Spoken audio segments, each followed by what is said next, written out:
कौन खड़ा है फिलिस्तीन के साथ और कौन खड़ा है इजराइल के साथ। दो खेमों में दुनिया बट गई है। फिलिस्तीन के साथ दरअसल तुर्की खड़ा है। फिलिस्तीन के साथ हम आपको बता रहे हैं तुर्की फिलिस्तीन के साथ है।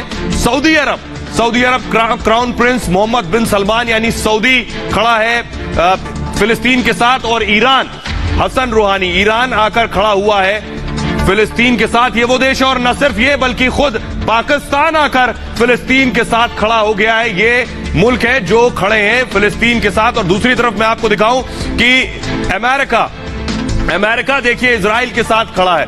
अमेरिका इजराइल के साथ खड़ा है। ये अमेरिका का जो चेहरा आप देख रहे हैं ये सामने का एक देश है, यानी बहुत से ऐसे देश हैं जो इजराइल को पीछे से बैक कर रहे हैं लेकिन सामने नहीं आ रहे हैं। लेकिन दूसरी तरफ मैं इन मुल्कों की बात करूं, ये मुल्क खुलकर सामने आ गए हैं फिलिस्तीन के हक में। तो दो धड़ों में ये दुनिया बंटती नजर आ रही है इजराइल और फिलिस्तीन के नाम पर। लेकिन आइए हम आपको बताते हैं कि न सिर्फ ये यहां रुकने वाला है, क्योंकि ये संयुक्त राष्ट्र यूनाइटेड नेशंस सिक्योरिटी काउंसिल तक पहुंच गया है। संयुक्त राष्ट्र सुरक्षा परिषद तक ये मामला पहुंच गया और वहां भी ये मामला उठाने की तैयारी है कि आखिर इजराइल और फिलिस्तीन के बीच क्या हो रहा है। देखिए जरा ये रिपोर्ट।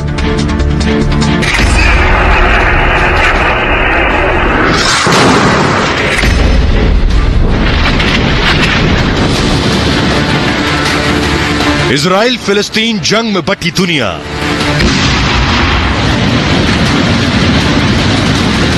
संयुक्त राष्ट्र ने दी जंग की चेतावनी। इजराइल के विरोध में मुस्लिम देश।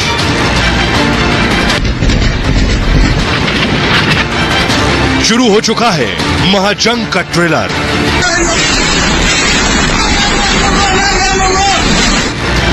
इजराइल और फिलिस्तीन के बीच जारी संघर्ष में दुनिया अब दो खेमों में बट गई। सुपर पावर अमेरिका जहां खुलकर इजराइल के पक्ष में खड़ा है, तो वहीं मुस्लिम देशों के संगठन इजराइल के विरोध में हैं। अमेरिका ने संयुक्त राष्ट्र सुरक्षा परिषद में होने वाली मीटिंग को ब्लॉक कर दिया है। चीन की तरफ से यह बैठक बुलाई गई थी। तुर्की के राष्ट्रपति एर्दोगन ने इजराइल के खिलाफ मुस्लिम देशों को इकट्ठा करना शुरू कर दिया है। एर्दोगन ने रूस के राष्ट्रपति पुतिन को भी फोन किया। मुस्लिम देशों का संगठन ओआईसी इजराइल और फिलिस्तीनी जंग को लेकर एक्टिव है। तुर्की, सऊदी अरब और पाकिस्तान ने इस मुद्दे पर संयुक्त राष्ट्र की बैठक बुलाने का प्रस्ताव रखा है। तनाव के बीच संयुक्त राष्ट्र के महासचिव एंटोनियो गुटेरेस ने चिंता जताते हुए जंग की चेतावनी दी है। इस बीच इजराइल और फिलिस्तीन में खूनी संघर्ष और तेज होता जा रहा है। इन तस्वीरों ने दुनिया भर की चिंता बढ़ा दी है। और आइए आपको जल्दी से बताते हैं कि कौन सा मुल्क क्या कह रहा है। सबसे पहले बात करने जा रहा हूं मैं टर्की की, यानी तुर्की की। तुर्की का क्या कहना है? इजराइल के राष्ट्रपति एर्दोगन, मैं आपको बताऊं ईरान के राष्ट्रपति एर्दोगन ने, तुर्की के राष्ट्रपति एर्दोगन ने इसको लेकर रूसी राष्ट्रपति पुतिन को बाकायदा फोन किया है। जी हां, टर्की के राष्ट्रपति ने फोन किया है। इजराइल पर कैसे टर्की भड़का है, इजराइल को कड़ा सबक सिखाने की जरूरत है। यूनाइटेड नेशन सिक्योरिटी काउंसिल तुरंत यानी फौरन हस्तक्षेप करे, ये तुर्की के राष्ट्रपति रेसेप तैयप एर्दोगन ने बाकायदा खुद पुतिन से बात की है। आइए अब आपको बताते हैं ईरान क्या कुछ कह रहा है। टर्की को आपने देख लिया, ईरान क्या कह रहा है ये मैं आपको बताने जा रहा हूं। ईरान भी खुद फिलिस्तीन के साथ आकर खड़ा हो गया। जल्दी से अगर वॉल दिखाया कि ईरान ये कह रहा है, ईरान का कहना यह है, आयतुल्ला खमनेई कह रहे हैं इजराइल एक देश नहीं मुस्लिम देशों के खिलाफ एक आतंकी ठिकाना है। यह कहना है ईरान का। ईरान और अमेरिका के बीच कैसे रिश्ते हैं ये बखूबी आप जानते हैं। खमनेई कह रहे हैं जंग के लिए एकजुट हो मुस्लिम देश, यानी अब एकजुट होने की तैयारी, ये आह्वान कर रहे हैं ईरान को। और अमेरिका के बीच जो रिश्ते हैं वो किसी से हालात किसी से छिपे नहीं है। यही वजह है कि ईरान फिलिस्तीन का समर्थन कर रहा है और अमेरिका इजराइल का समर्थन कर रहा है। आइए अब आपको बताते हैं कि संयुक्त राष्ट्र का क्या कहना है, यानी यूनाइटेड नेशंस क्या कह रहा है ये आपको मैं बताने जा रहा हूं। यूनाइटेड नेशंस का कहना यह है कि ताजा हिंसा को लेकर वो बहुत चिंतित है।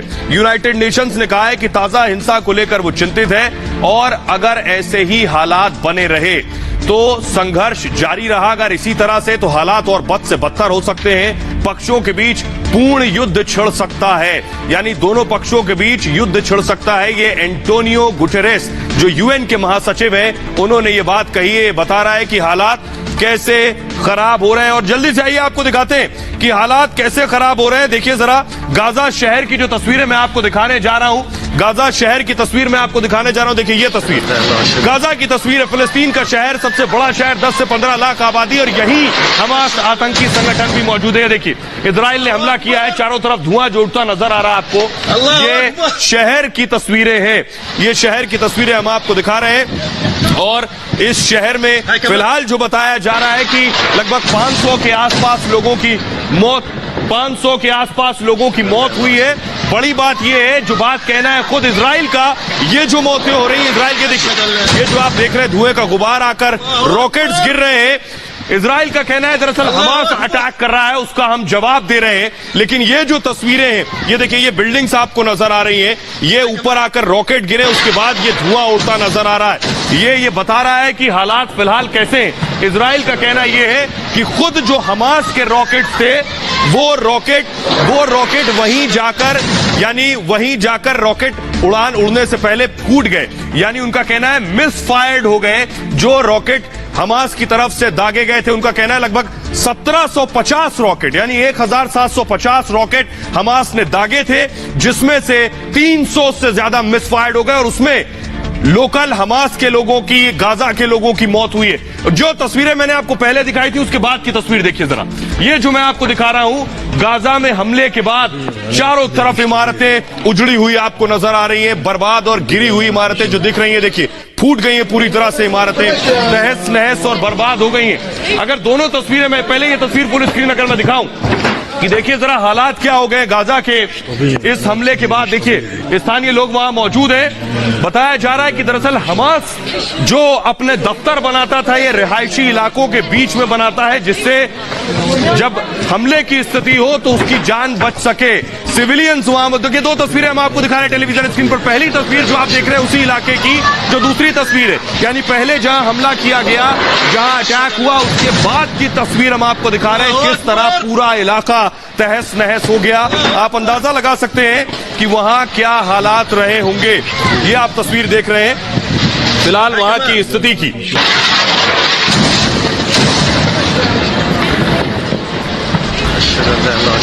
हमले से पहले और हमले के बाद की दो तस्वीरें हम आपको दिखा रहे हैं।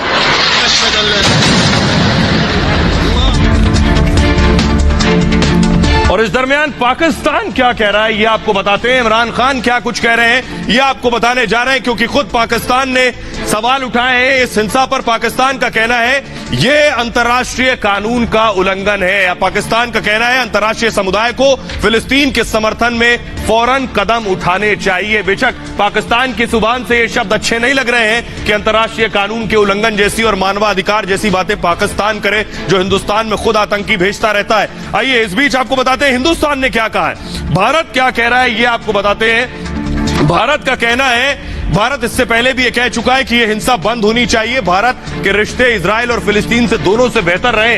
भारत का कहना है सभी तरह की हिंसा, खासकर गाजा से जो हो रही है, रॉकेट हमले निंदनीय हैं। यानी भारत का कहना है कि इस हिंसा की जो शुरुआत रॉकेट और मिसाइल के स्तर पर हुई है वो बंद की जानी चाहिए। लेकिन सवाल ये है कि जैसे आपने देखा कि दुनिया बढ़ती जा रही, कुछ लोग फिलिस्तीन के साथ खड़े हैं, कुछ मुल्क आकर इजराइल के साथ खड़े हैं। यूनाइटेड नेशन सिक्योरिटी काउंसिल में मामला चला गया है, खुद फिलिस्तीन और इजराइल के बीच रॉकेट से जंग लड़ी जा रही है। क्या ये महाजंग में बदल सकती है? दुनिया के बाकी मुल्क भी आके इस जंग में शामिल होंगे तो क्या विश्व युद्ध जैसी स्थिति पैदा हो सकती है? देखिए रिपोर्ट।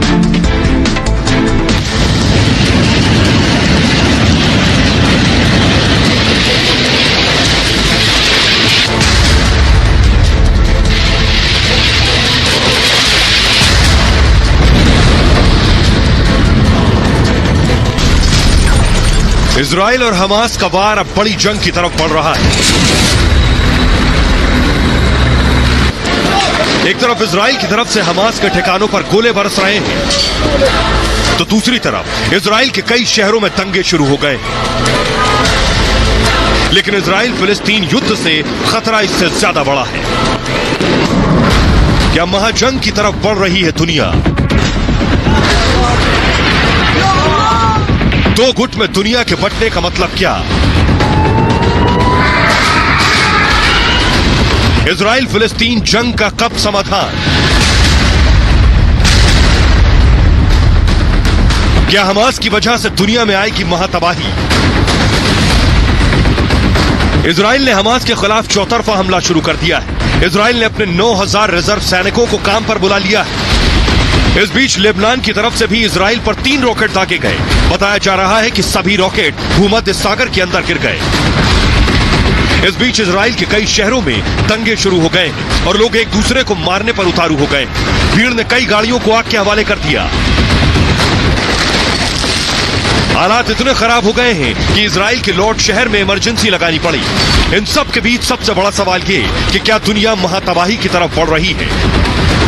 दरअसल यहूदियों और अरब मूल के लोगों के बीच दंगों ने अरब देशों की नाराजगी बढ़ी है। अरब देशों और इजराइल के बीच 36 का आंकड़ा है। मुस्लिम देश इजराइल के खिलाफ खुलकर सामने आ गए, तो वहीं सुपर पावर अमेरिका का हाथ इजराइल के साथ है। और मौजूदा जो हालात हैं उसमें सीज फायर की संभावना नहीं दिख रही, क्योंकि दोनों ही पक्ष एक दूसरे पर लगातार हमला बोल रहे हैं। ऐसे में सवाल ये कि क्या हमास की वजह से दुनिया में महातबाही आएगी? तो ये जो हालात इजराइल और फिलिस्तीन के बीच बने हुए हैं, इसमें एक चीज जो निकल कर सामने आ रही है कि फिलिस्तीन को ज्यादा नुकसान हो रहा है और इजराइल को नुकसान कम हो रहा है। ऐसा क्यों हो रहा है ये आपको बताते हैं। इजराइल और हमास के बीच जंग में भारी नुकसान हुआ है। इजराइल डिफेंस फोर्स ने गाजा पट्टी पर बने हमास के ठिकानों पर एयर स्ट्राइक कर हमास के रॉकेट लॉन्चिंग साइट को तबाह कर दिया। इजराइल डिफेंस फोर्स ने दावा किया है कि हमास और इस्लामिक जिहाद की तरफ से दरअसल 1750 रॉकेट हमास ने इजराइल पर दागे, इजराइल को निशाना बनाकर छोड़े गए, जिसमें से 300 रॉकेट मिस फायर हो गए, यानी जहां से दागे गए वहीं फूट गए और गाजा पट्टी पर ही गिर गए। और इसी वजह से फिलिस्तीन में इजराइल के मुकाबले नुकसान ज्यादा हुआ है। हमास और इजराइल के हमलों में अब तक 103 लोगों की मौत हो चुकी है, इसमें 27 बच्चे भी शामिल हैं। 580 लोग घायल बताए जा रहे हैं और मरने वालों में 7 इजराइल के हैं, बाकी फिलिस्तीन के, जो इजराइल के एयर स्ट्राइक में मारे गए। इजरायली सेना ने 650 एयर स्ट्राइक की हैं। हमास के करीब 100 आतंकियों के मारे जाने का दावा इजराइल कर रहा है। इजराइल के आयरन डोम ने भी हमास के कई हमलों को बेकार कर दिया है। हमास के रॉकेट की बारिश का इजराइल पर खास असर नहीं हुआ, क्योंकि इजराइल के आयरन डोम सिस्टम ने हमास के 90% रॉकेट को बीच रास्ते में ही मार गिराया है। यह एक बड़ी कामयाबी है इजराइल की। आइए अब आपको जल्दी से वो तस्वीरें दिखाते हैं कि कैसे, ये तो हो गई बात इजराइल और फिलिस्तीन के बीच की लड़ाई की, लेकिन इजराइल के अंदर दंगे जो हो रहे हैं, कल जो तस्वीरें दिखाई थी हमने उसी तरह की तस्वीरें कुछ और आई। ये अल फहम की तस्वीरें हैं। इजराइल का शहर है अल फहम। लगातार यहाँ गोलीबारी हुई है, अंदर दंगे हुए हैं। अरब और यहूदियों के दरमियान पुलिस ने फायरिंग की है और आंसू गैस के गोले दागे हैं पुलिस ने। देखिए जरा, ये जो असामाजिक तत्व थे वहां, उनके खिलाफ पुलिस ने एक्शन लिया। आपको बता दें 150 लोगों को इसमें गिरफ्तार किया गया है। 150 लोगों को अरेस्ट किया गया है इसमें अब तक। तस्वीरें आपके सामने हम आपको दिखा रहे हैं। आइए एक और दिखाते हैं। बाट याम की तस्वीर में आपको दिखाने जा रहा है, एक और शहर इजराइल का जहां लगातार, ये देखिए, ये बाट याम है। एकदम से भगदड़ मची, लोग भागे हैं। बाट याम पुलिस ने फायरिंग की है। दरअसल इस इलाके में अगर आप देखें, पुलिस फायरिंग कर रही है, लोग भाग रहे हैं इस रास्ते से, गाड़ियां भाग रही है, बाइक्स भाग रही है, लोग भाग रहे हैं। बाट याम शहर, अलग अलग शहरों में दरअसल दंगे जो हो रहे हैं वो तस्वीरें मैं आपको दिखा रहा हूं। ये देखिए, पुलिस ने फायर किया है, पुलिस का फायर मैं आपको दिखा रहा हूं। कुछ लोग यहाँ गिर गए दौड़ने के दौरान, पुलिस ने फायर किया, जिसके बाद ये भगदड़ मची है। दरअसल 2 गुटों में जो झड़प हुई, उसके बाद पुलिस को बीच में दखल देना पड़ा, लोगों को यहां से भगाना पड़ा है। ये मैं तस्वीर बाट याम की आपको दिखा रहा हूं। ये देखिए, पुलिस ने फायर किया, यहां पर आप देख रहे हैं। तो इजराइल के अलग अलग शहरों में हालात खराब है। खुद नेतन्याहू यानी इजराइल के प्रधानमंत्री बेंजामिन नेतन्याहू का कहना है कि हालात नहीं सुधरे तो आर्मी को लगाना पड़ेगा। एक और तस्वीर मैं आपको दिखाने जा रहा हूं लॉर्ड की। ये देखिए, गाड़ियों को फूंक दिया गया। लॉर्ड शहर की तस्वीर मैं आपको दिखा रहा हूं। यहां इमरजेंसी लगा दी गई है, आपातकाल लगा दिया गया है। लाइन से गाड़ियां खड़ी थी, बताया जा रहा है यहूदियों ने, जो अरब के लोग हैं, उनकी कारों को और दुकानों को जला दिया है। दूसरी तरफ अरब के लोगों ने वहां यहूदियों के दफ्तर जला दिए हैं और वाहनों को जला दिया। फुल स्क्रीन अगर ये तस्वीरें मैं आपको दिखाऊं, एक साथ गाड़ियां खड़ी थी जिनको फूंक डाला गया है आग लगा दी गई है। लॉर्ड शहर की तस्वीर मैं आपको दिखा रहा हूं। सबसे ज्यादा खराब हालात इजराइल के लॉर्ड शहर के हैं, जो आप बखूबी अंदाजा लगा सकते हैं कि कैसे हालात बिगड़ रहे हैं। आइए अब आपको दिखाते हैं अल अक्सा। अल अक्सा की तस्वीर मैं आपको दिखाने जा रहा हूं। अल अक्सा में भी अभी भी विरोध प्रदर्शन हो रहा है। ये देखिए अल अक्सा की तस्वीर मैं आपको दिखा रहा हूं। दोनों तरफ से, एक तरफ इजराइल की पुलिस है, दूसरी तरफ प्रदर्शनकारी है जो पत्थरबाजी कर रहे हैं। पुलिस जो है फायरिंग कर रही है। देखिए हाथों में जिनके बोतल है, जो भी हाथ में मिल रहा है वो उठाकर पुलिस की तरफ फेंक रहे हैं। ये यरूशलेम की हालत है। अल अक्सा मस्जिद के बाहर की तस्वीरें हम आपको दिखा रहे हैं। यहीं से सबसे ज्यादा हालात बिगड़ने शुरू हुए और हालात इस कदर बिगड़े कि ये मिसाइल, रॉकेट लॉन्चिंग और जंग की तरफ तब्दील हो गए। पुलिस श्रीनगर ये तस्वीरें दिखाएं, देखिए जरा क्या स्थिति बनी हुई है। लोग वहां मौजूद है, प्रदर्शनकारी वो पत्थर चला रहे हैं। पुलिस दूसरी तरफ से डिफेंस में देखिए नारेबाजी भी कर रहे हैं, अगर सुन सके। पुलिस दूसरी तरफ डिफेंस में आंसू गैस के गोले दाग रही है, जो आप सुन पा रहे हैं।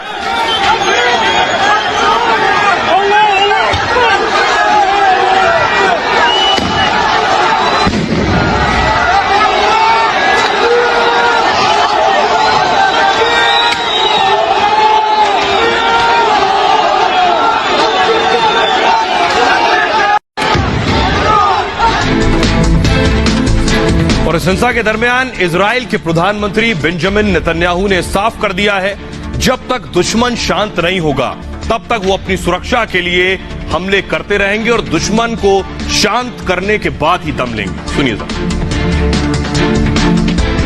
אמרתי שאנחנו נגבה מחיר כבד מאוד מהחמאס ומשאר ארגוני הטרור, ואנחנו עושים זאת ונמשיך לעשות בעוצמה רבה. और आइए अब आपको बताते हैं कि इजराइल की ताकत का दुनिया लोहा मानती है। इजराइल सुपर पावर कैसे बना, इजराइल के सुपर पावर बनने की कहानी जान लीजिए। आज इजराइल की आजादी के दरअसल 73 साल पूरे हो गए। जी हां, आज इजराइल का आजादी दिवस आप कह सकते हैं। 14 मई 1948 को इजराइल ने अपनी आजादी का ऐलान किया था। भारत के करीब 9 महीने बाद आजाद हुआ था इजराइल। इजराइल की आबादी 90 लाख के आसपास है। यहां ना तो ज्यादा खनिज संपदा हुआ करती थी, ना ही उपजाऊ जमीन थी, लेकिन जिस तरह यहूदियों ने इस देश को बदल कर रख दिया, वो पूरी दुनिया के लिए एक मिसाल है। उसकी मिसाल पूरी दुनिया में दी जाती है, चाहे बात खेती बाड़ी से जुड़ी हो या फिर विज्ञान, साइंस, रिसर्च से जुड़ी हो या फिर सैन्य ताकत से जुड़ी हो। इजराइल ने हर किसी को जबरदस्त तरीके से प्रभावित किया है। जी हां, इजराइल ने 70 के दशक में ही परमाणु हथियार विकसित कर लिया था। 70s में, 70 के दशक में वो न्यूक्लियर पावर हो गया था। Stockholm international peace research institute के मुताबिक इजराइल के पास कुल 80 से 90 परमाणु बम हैं। तकनीक क्षमता में अब उसका लोहा पूरी दुनिया मानती है। आज इजराइल हाईटेक सुपर पावर है। इजराइल दुनिया के देशों को सबसे ज्यादा आधुनिक हथियार बेचता है। दुनिया की दवाइयों के बहुत से पेटेंट उसके पास हैं। वो हर तरह की रिसर्च में बहुत आगे है। वो अपनी जीडीपी का 4.5% से ज्यादा खर्च रिसर्च पर यानी शोध पर खर्च करता है। जीडीपी का 4.5% से ज्यादा हिस्सा उसने अपने देश में हर सेक्टर में ऐसा सिस्टम तैयार किया है जिसे मिसाल माना जाता है। इजराइल में हर नागरिक के लिए सेना में सेवा देना जरूरी है। ये बहुत इंपॉर्टेंट है। इजराइल का जो भी नागरिक है, उसके परिवार का एक शख्स सेना में सेवा जरूर देता है। इजराइल के तकरीबन सारे नेता और प्रधानमंत्री सेना में काम करके ही सत्ता में आए हैं। इसीलिए राष्ट्रवाद की जो वहां बात है वो दूसरे मुल्कों से कहीं ज्यादा है। बहरहाल आगे बढ़ते हैं और अब बात करते हैं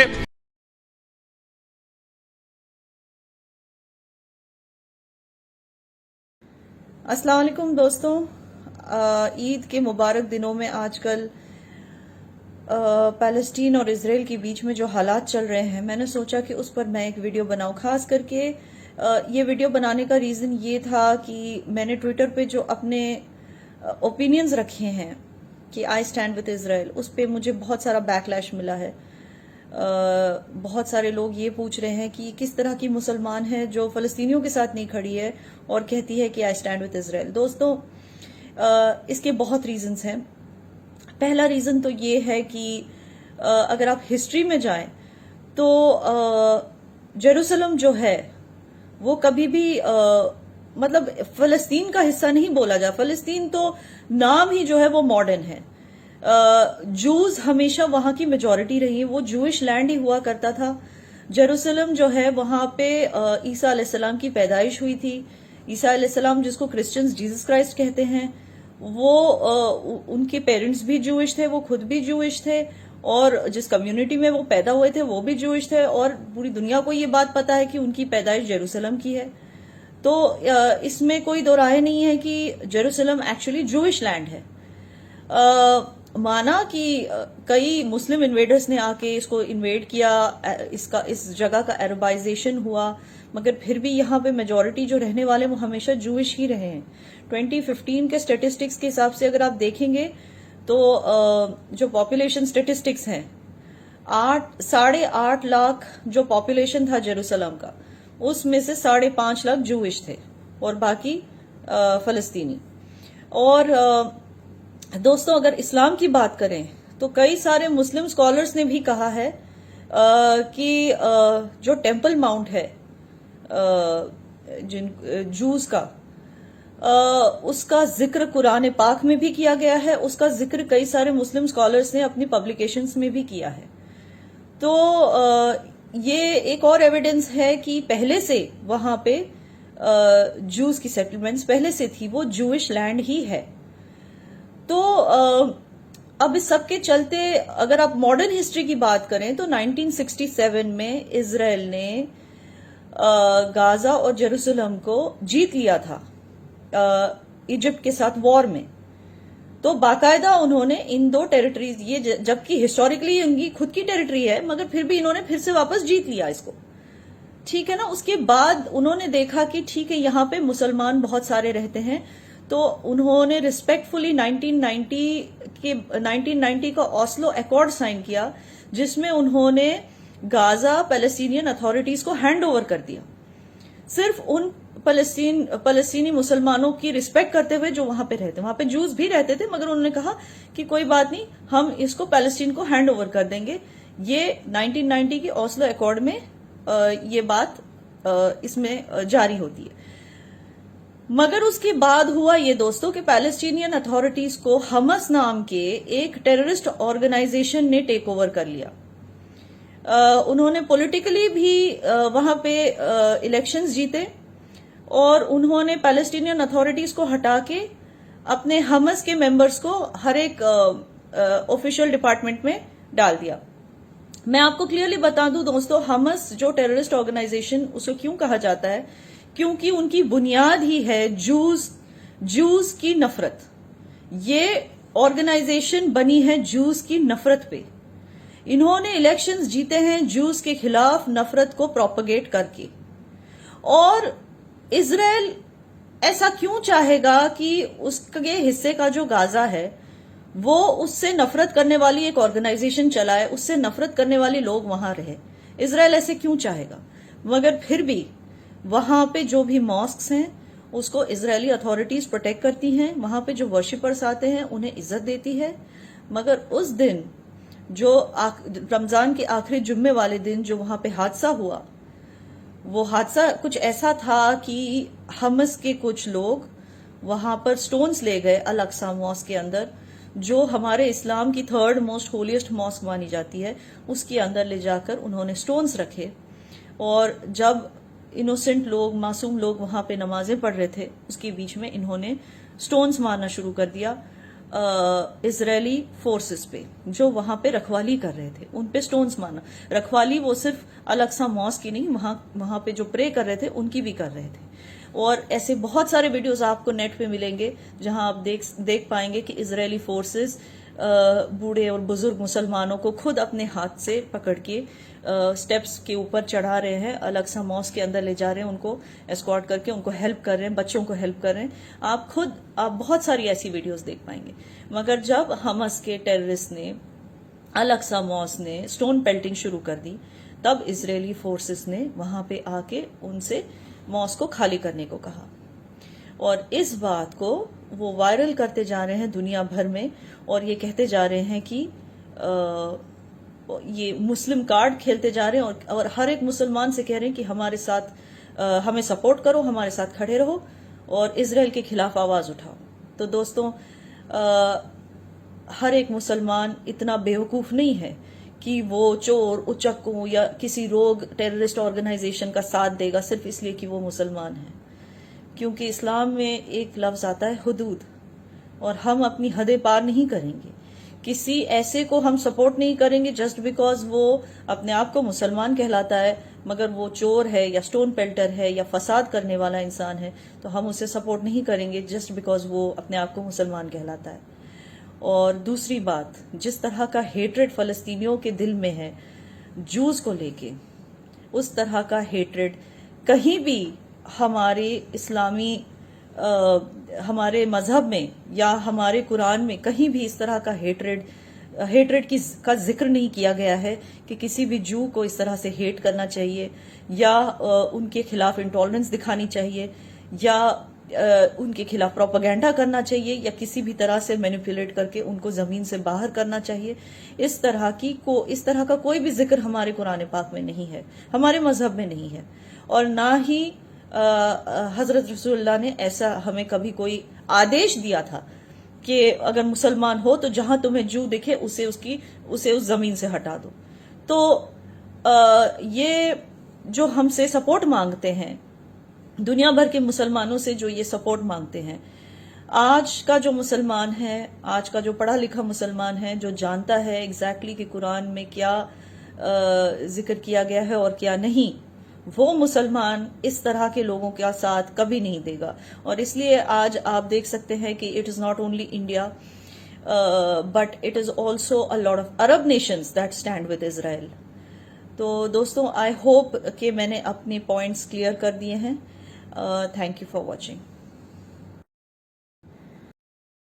लेते हैं सबसे पहले हुआ क्या है। टर्की के प्रेसिडेंट एर्डोगान और पाकिस्तान के प्राइम मिनिस्टर इमरान खान दोनों के बीच में वेडनेसडे को बातचीत हुआ फोन पर, और दोनों ने यहां पर सहमति जताई कि पैलेस्तीन के ऊपर जिस तरह से अत्याचार हो रहा है उसको हम काउंटर करने की कोशिश करेंगे। स्पेशली जो टर्की है उसका यह कहना है कि हम चाहते हैं इजराइल के ऊपर सैंक्शंस लगाए जाए, क्योंकि इजराइल ने जिस प्रकार से इनह्यूमन और अनलॉफुल एक्शंस लिया है पैलेस्तीन के ऊपर, जेरूसलम में गाजा स्ट्रिप हो गया, अल अक्सा मॉस्क हो गया, आपने रिसेंटली सुना होगा, ये सभी नाम काफी ज्यादा चर्चा में आ रहे हैं। जैसा कि आप देख सकते हो, ये मैप है इजराइल का, और यहां पर पैलेस्तीनियन का जगह है द स्टेट ऑफ पैलेस्टीन, जिसको वेस्ट बैंक कहा जाता है, और पूरा मुद्दा आपका जेरूसलम में स्टार्ट हुआ था। और जेरूसलम में भी अगर आप देखोगे, ये जो कंपाउंड है, यहां पर ये आप कंपाउंड देख रहे हो जिसको कहा जाता है टेंपल माउंट, जो जूइश लोग हैं इसको टेंपल माउंट कहते हैं इस पूरे कंपाउंड को, और जो मुस्लिम्स हैं वो इसको अल हराम अल शरीफ कहते हैं। तो यहां पर सभी लोगों के धर्म के, चाहे क्रिश्चियनिटी हो, जुडाइज्म हो या फिर इस्लामिज्म हो, सभी धर्म के आपको कुछ ना कुछ इसके अंदर प्रतीक मिलेंगे, और इसी की वजह से अक्सर कॉन्फ्लिक्ट देखने को मिलता है। तो यहां पर जिस प्रकार से इजरायली फोर्सेस अल अक्सा मॉस्क पर आ गई थी और यहां पर लोगों को हटाया जा रहा था, आसपास का जो नेबरहुड है वहां से हटाने की कोशिश की जा रही थी। अब इसको लेकर जो पैलेस्टीनियंस हैं इस बार काफी ज्यादा गुस्सा हो गए थे, और इसीलिए आप कह सकते हो कि ये जो पूरा मुद्दा है और ज्यादा उड़ गया है। सिर्फ वहीं पर नहीं, इसके अलावा गाजा में क्या हुआ कि जो हमास है वो यहां पर अटैक करने लगा, जिसकी वजह से इजराइल ने यहां पर रिटेलिएट करना स्टार्ट कर दिया। तो जो टर्की है अब वो ये कह रहा है कि यहां पर पैलेस्टीनियंस, हमारे भाई लोगों के ऊपर अत्याचार किया गया है, इसके लिए हम सैंक्शंस लगाना चाहते हैं उनके ऊपर। इनफैक्ट मैं आपको बता दूं, एर्डोगान ने इमरान खान को यह बोला है कि हमारे लिए बहुत ज्यादा जरूरी है कि इजराइल को एक पावरफुल लेसन सिखाया जाए, एक सीख सिखाई जाए, ताकि वो आगे से इस तरह की चीजें ना करें। लेकिन यहां पर एक सबसे बड़ा प्रश्न आता है कि टर्की और पाकिस्तान मिलकर क्या कर सकते हैं, मतलब कि क्या वो फोर्सेस भेज देंगे वहां पर। देखिए, अभी तक तो इस तरह की कोई चर्चा नहीं आई है कि फोर्सेस उनके द्वारा भेजा जाएगा। आई थिंक 2-3 दिन पहले कुछ ट्विटर वगैरह पर चीजें चल रही थी कि टर्की जो है वो फोर्सेस भेज सकता है ऐसा, लेकिन अभी तक ऑफिशियल तरीके से फोर्सेस की बात नहीं हुई है। तो कौन से कैपेसिटी में यहां पर टर्की और पाकिस्तान जो पैलेस्तीन है उसकी मदद कर सकते हैं। देखिए, सबसे पहले तो दोनों लीडर्स के द्वारा बोला गया है कि यूनाइटेड नेशंस के अंदर हमें आवाज रेज करनी होगी। लेकिन मैं आपको बता दूं, यूनाइटेड नेशंस को लेकर मैंने आज सुबह ये वीडियो बनाया था और आपको बताया था कि किस तरह से जो यूनाइटेड नेशन है वो एक प्रकार से फेल हो गया है। कोई भी एफर्ट उनके द्वारा किया गया है पिछले 70 वर्ष में, वो अभी तक उतना ज्यादा कारगर साबित नहीं हुआ है। बट स्टिल दोनों लीडर्स का कहना है कि यूनाइटेड नेशंस के अंदर हम काम करते रहेंगे ताकि यहां पर जो अटैक्स हैं उसको किसी प्रकार से रोका जा सके। इसके अलावा दोनों लीडर्स ने सहमति जताई है कि जो फॉरेन मिनिस्टर हैं दोनों देशों के, वो आपस में बातचीत करेंगे और अलग अलग देशों को यहां पर एक साथ इकट्ठा करने की कोशिश करेंगे। मतलब कि जो दोनों फॉरेन मिनिस्टर्स हैं, फॉरेन मिनिस्ट्री का क्या काम होता है कि सभी देशों को एक साथ लेकर चलना, तो अलग अलग देशों के साथ बातचीत की जाएगी और यहां पर सपोर्ट जुटाने की कोशिश की जाएगी पैलेस्टीन के मुद्दे को लेकर। एक तो यह हो गया। फिर यहां पर एक और चीज बात कही जा रही है, वो है आपका OIC, organisation of Islamic cooperation. अब ये अगर आप देखोगे तो यहां पर क्या होता है कि जो मुस्लिम मेजॉरिटी देश हैं उनका एक प्रकार से समूह है और इसके बारे में आप यहां पर देख भी सकते हो। पहले इसका नाम होता था ऑर्गेनाइजेशन ऑफ इस्लामिक कॉन्फ्रेंस, अभी इसका नाम है ऑर्गेनाइजेशन ऑफ इस्लामिक कोऑपरेशन। इसको बनाया गया था 1969 में, जैसा कि आप देख सकते हैं। और इसका मोटो भी अगर आप देखेंगे यहां पर क्लियरली लिखा हुआ है, to safeguard the interest and ensure the progress and wellbeing of Muslims. तो बेसिकली यहां पर जो मुस्लिम मेजॉरिटी देश हैं उनके इंटरेस्ट को सेफगार्ड किया जा सके, इसके लिए ये पूरा जो कोऑपरेशन है, ये ऑर्गेनाइजेशन को बनाया गया था। और इसके अंदर पॉपुलेशन वगैरह कितनी है टोटल आप यहां पर देख सकते हो। लेकिन इसकी मेंबरशिप अगर आप देखेंगे, ज्यादातर आपको जो अफ्रीकन देश हो गया, जो अरब देश हो गए, स्पेशली मिडिल ईस्ट हो गया, यहां पर सऊदी अरब से लेकर, और जो साउथ ईस्ट एशिया है, इंडोनेशिया, मलेशिया, ये सारे देश आपको देखने को यहां पर मिलेंगे। और इनका यही मेन मकसद होता है कि यहां पर कलेक्टिव वॉइस जुटाई जाए मुस्लिम पूरे जो समूह है उनकी। और यह भी आपको याद रखना है कि यूएन के बाद यह दूसरा सबसे बड़ा समूह है।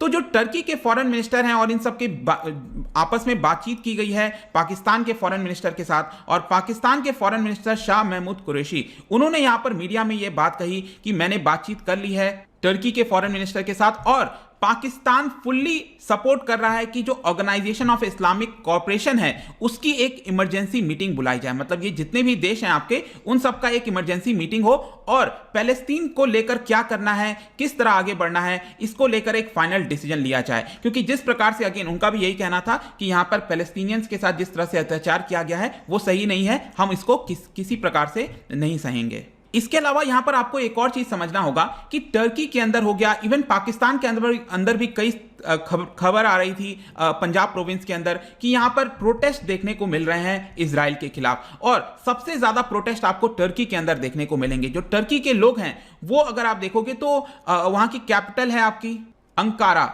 वहां का जो इजरायली एम्बेसी है उसके बाहर थाउजेंड्स ऑफ पीपल आ गए थे, प्रोटेस्ट कर रहे थे। इस्तांबुल के अंदर भी जो काउंसिलेट है इजराइल का, वहां पर भी आ गए थे लोग। और वहां पर आप समझो कि टर्की के अंदर एक फुल लॉकडाउन लगा हुआ है कोरोना वायरस को रोकने के लिए, लेकिन उसके बावजूद भी थाउजेंड्स ऑफ पीपल एक साथ गैदर हो गए और यहां पर पैलेस्टीनियन फ्लैग को लहराया गया और इनके द्वारा लगातार बोला जा रहा था down with Israel, down with America.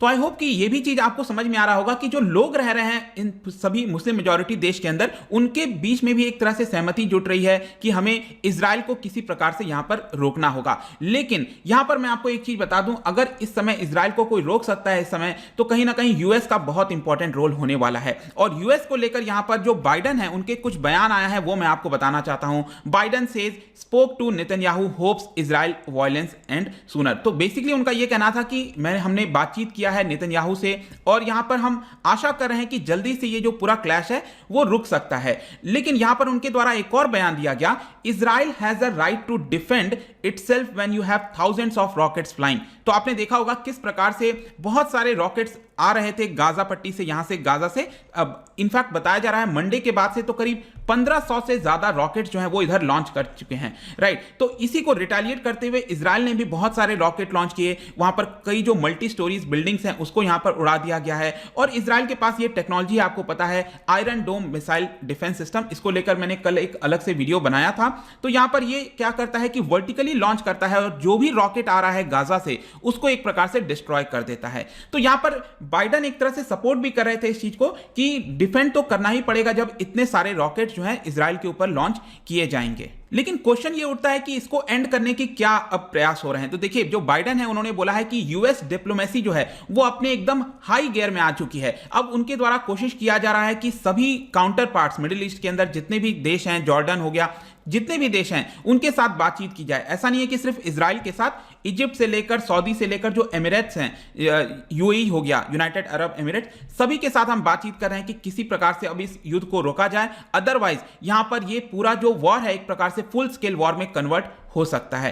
तो लेट्स सी कि आगे क्या चीजें होती हैं और यहां पर जो टर्की और पाकिस्तान है क्या वो मदद जुटाने में सक्षम होगा, क्या वो सबको एक साथ ला पाएगा, ये अब आगे आने वाला समय बताएगा। बट आई होप कि इस वीडियो के माध्यम से आपको पता चल गया होगा कि टर्की पाकिस्तान के द्वारा एग्जैक्टली यहां पर इजराइल के मुद्दे को लेकर क्या किया जा रहा है। जाने से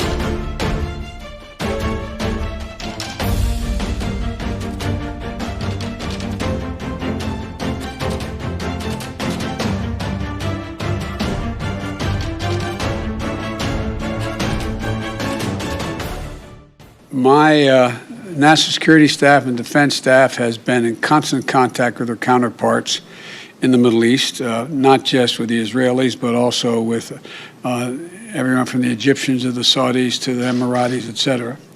And I had a conversation with Bibi Netanyahu not too long ago. I'll be putting out a statement very shortly on that. My expectation and hope is that this will be closing down sooner than later.